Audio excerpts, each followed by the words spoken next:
As our goal to have this boat back in the water by our 3-year purchase anniversary, May 31st, looms closer and closer, we decide to leave welding aluminum to the professionals and move through our splash checklist as fast as we possibly can.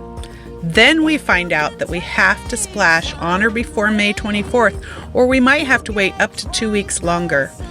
This means we've got to get it done. Let's do this. We purchased a hurricane-damaged boat with the dream of sailing her around the world. Together with our kids, we've been learning, laughing, and working to make this dream come true. This is the story of our adventures on a sailboat named Spoondrifter. We're going to explain ourselves.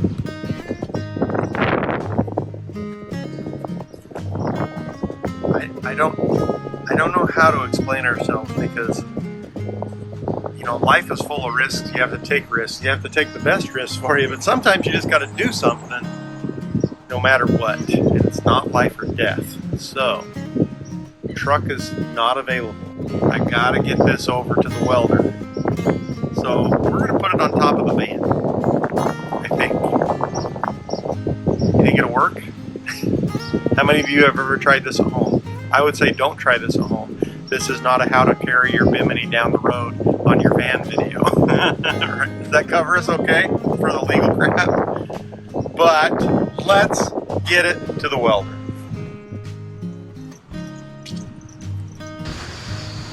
Have we said before how wonderful sailboat people are? And we were just getting ready to load this up, and our neighbor said, "What are you doing? Here, take my truck and use it."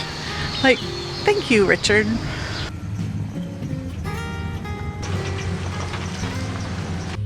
Okay, here's our list. It looks simple, but it's a little deceiving. Okay, what am I about to do? I'm about to put another hole in the bottom of the boat. I know we just went through and got rid of all these stupid holes in the bottom of the boat. We have friends in the yard that have a, I think it's a Gulf Star that they have, but they were going to do the same thing as us with an in-hole transducer for the depth, which means there's no hole in the bottom of the boat. It would be in a gel, some sort of a gel bedding, and it would shoot through the fiberglass and give you the depth. And she said in the marina they could not find a single place in their boat that it would actually work and shoot through the hole. And so now we're worried that this boat is thicker than theirs. It actually is thicker. It's almost twice as thick in the bottom as theirs. And so if they had a problem, we might have a problem. And so we've decided we're probably just going to go ahead and put it back in. So that's what I'm going to do. Oh, shh, don't tell Tammy though. I have brought this up how many times as my concern. No, it'll be fine. But better that we figure it out now. We certainly don't want to have a hole in the boat, but which is the worst of the two scenarios? The worst is probably not having a depth sounder and trying to sail in these shallow waters of the Gulf area. Well, we have to have a depth sounder at some point. Ultimately, we do. And to have to haul out again would be the worst. Yeah. Here we go. We're going to put it right here. Right there, where it used to be. That was as deep as I could get from underneath. So I got to finish it from up here. There we go. That is a big hole. What I'm going to need to do too is feed this through and hand it up to you, because I need to fit it on the bottom. I got to sand the bottom to be more flat because otherwise it's going to be a big gap. No. Yes. No. That means I have to bury a coat again. Something. Well, hopefully it's not very much. Okay, pull. Keep going. Keep going. And it's pretty close, but I couldn't get it perfect.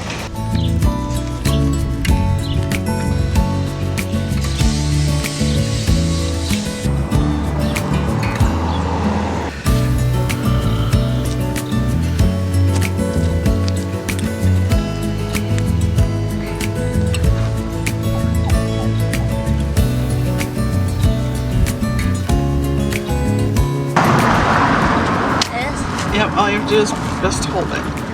I'm gonna go upstairs and help Dad, okay? Okay.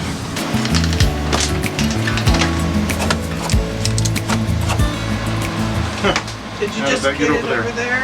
I don't know how it got over there. It's 4,200, man. It goes wherever it wants to go.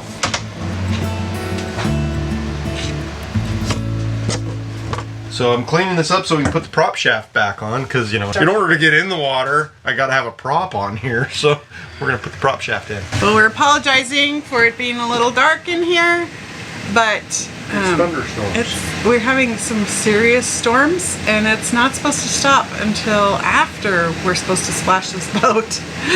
So this is wet and nasty. We've got the bilge pump running, and it's probably going to run quite a bit today. We still have leaks, and we have just decided that this is boat life. In fact, it's so wet out there. There's flood warnings around town. We got stuck in our van yesterday at our trailer because the ground is so saturated it sunk it all the way to the axle. It's just flipping wet. Y'all haven't seen this yet.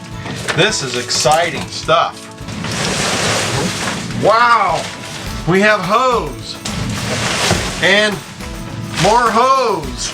It says West Marine on it, you know it's gotta be good. Hey, more hose!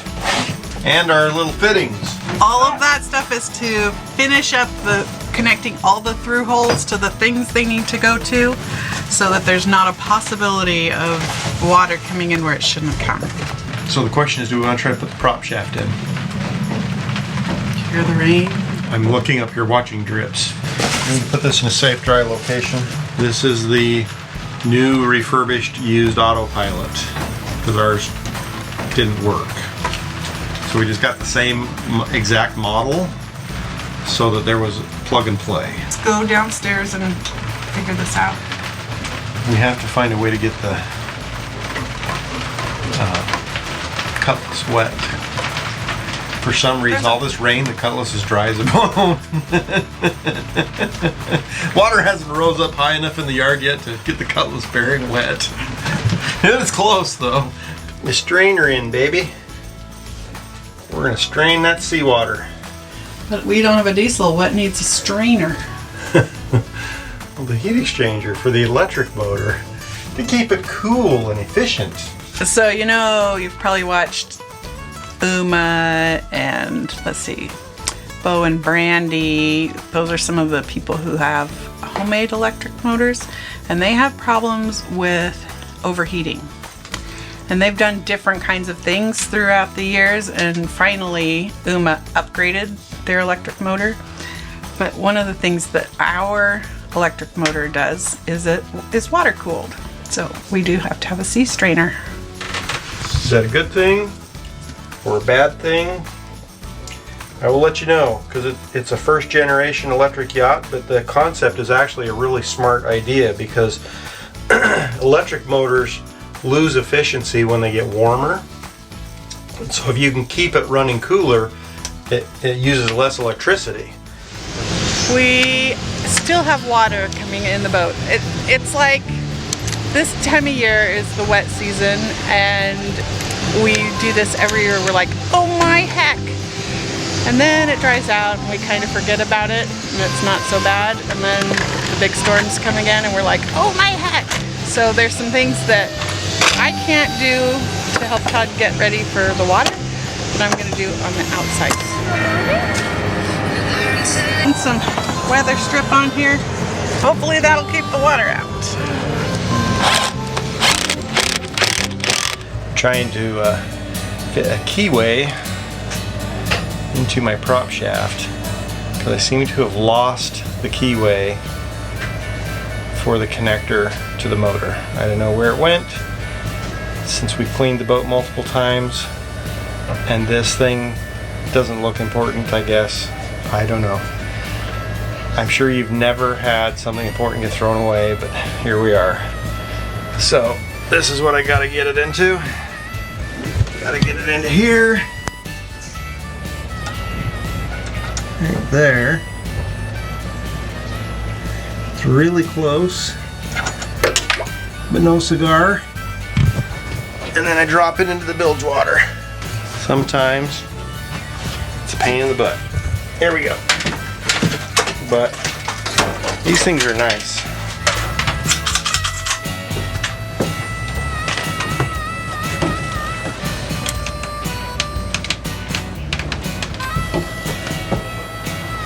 Got it.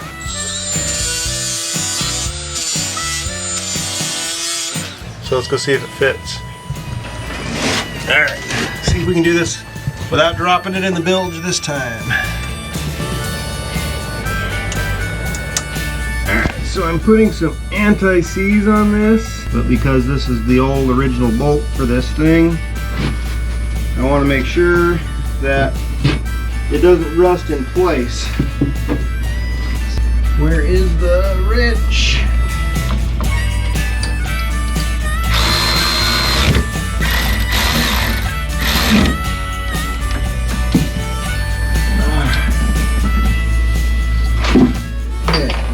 All done there.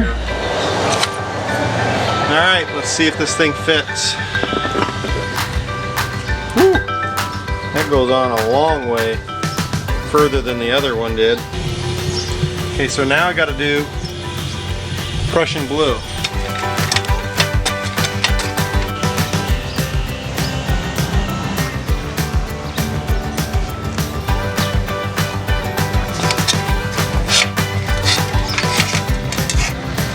My Prussian blue kind of leaked. So I had to put it in its own bag. And this stuff is nasty, it's a dye. So the idea is you put this on here like this, and you kind of let it dry a little bit.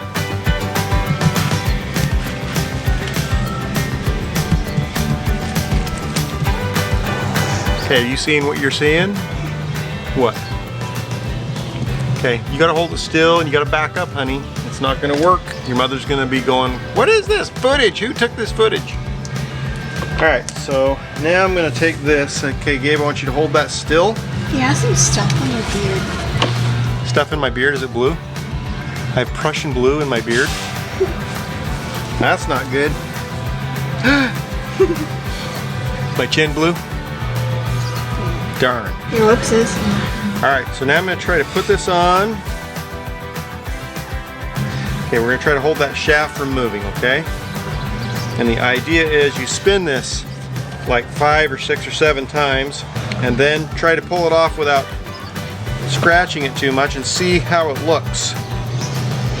Most of my lines go that way around, which means that it looks like it's doing a pretty good job of bedding on here. Pretty good job.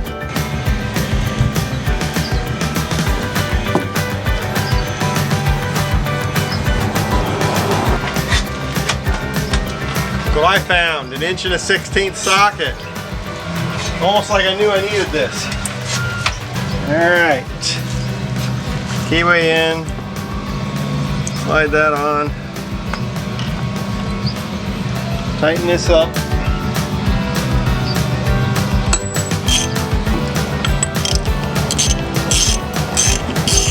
Wow, I gotta cut that much off of this thing.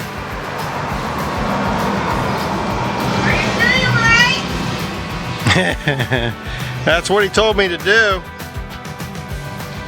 Mom's worried I gotta cut the shaft off. She's legitimate. It's scary. But I gotta cut that much off in order for this to work. With who?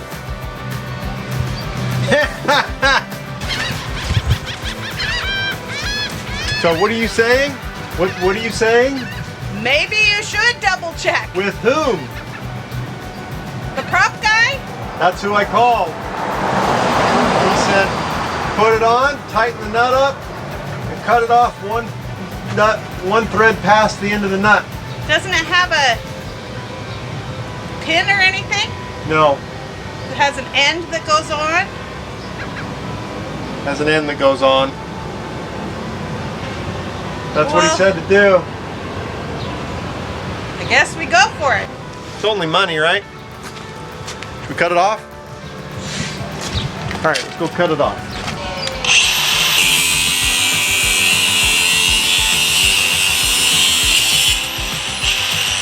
No going back now, it's done.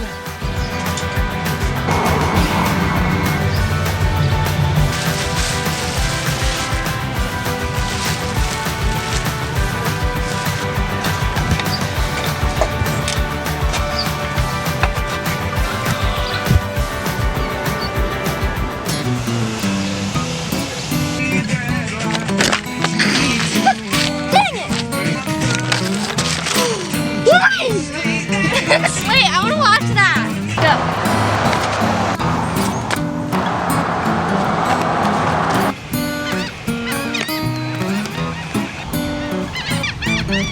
The transition is. Good job. Okay, be careful. That's my board. Well, what are we doing? Propping us, baby. I need your help. One of the things I'm going to need is somebody to read and interpret instructions.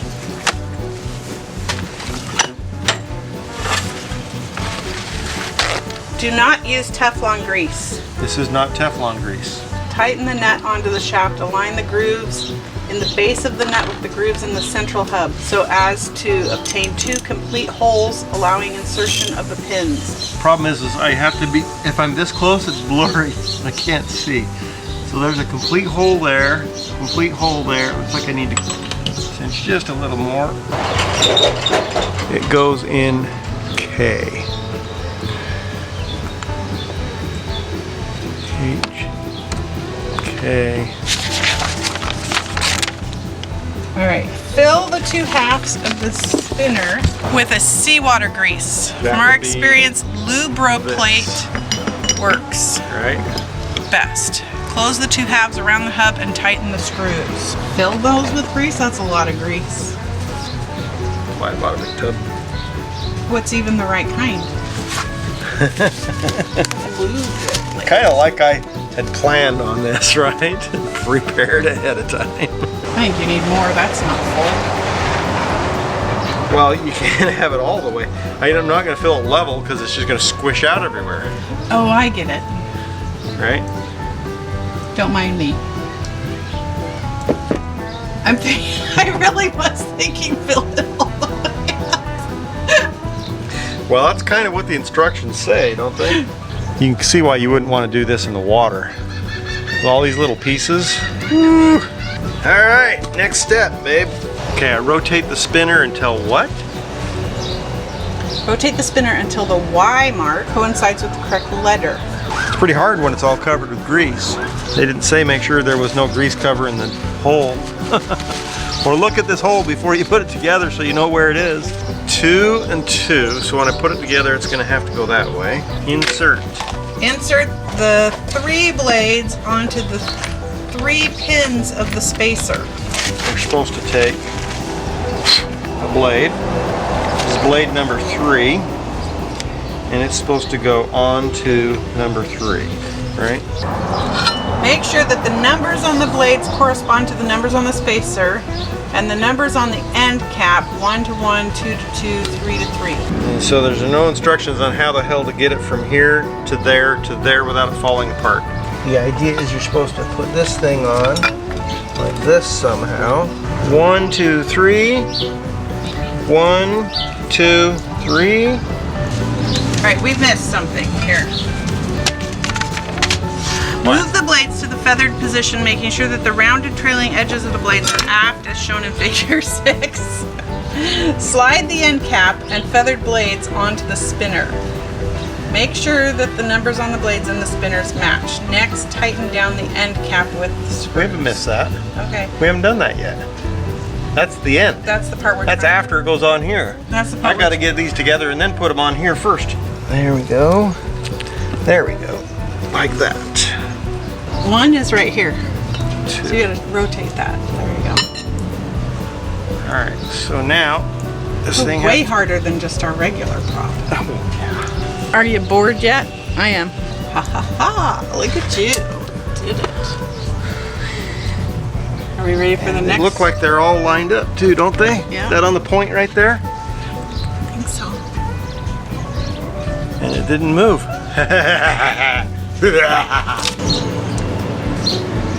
Looks good. All right, so now are you going to go upstairs and turn it on?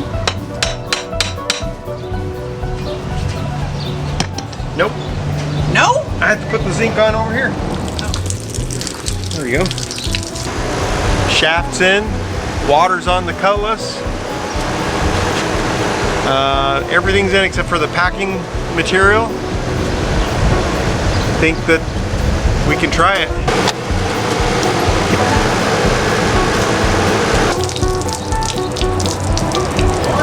Yep, it's going.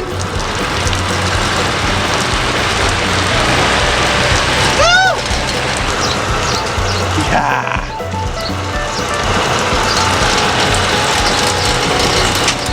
How long are you supposed to let it run? We don't want to dry our batteries too much. If this drops our batteries, we're in trouble. Okay. Should it be like till it won't go anymore or what? Just pretty good and tight, you know. Good and tight, right? We have 1 day and like 15 hours until we're going in the water. And the boatyard closes at 7, both tonight and tomorrow. So we don't have all of that time.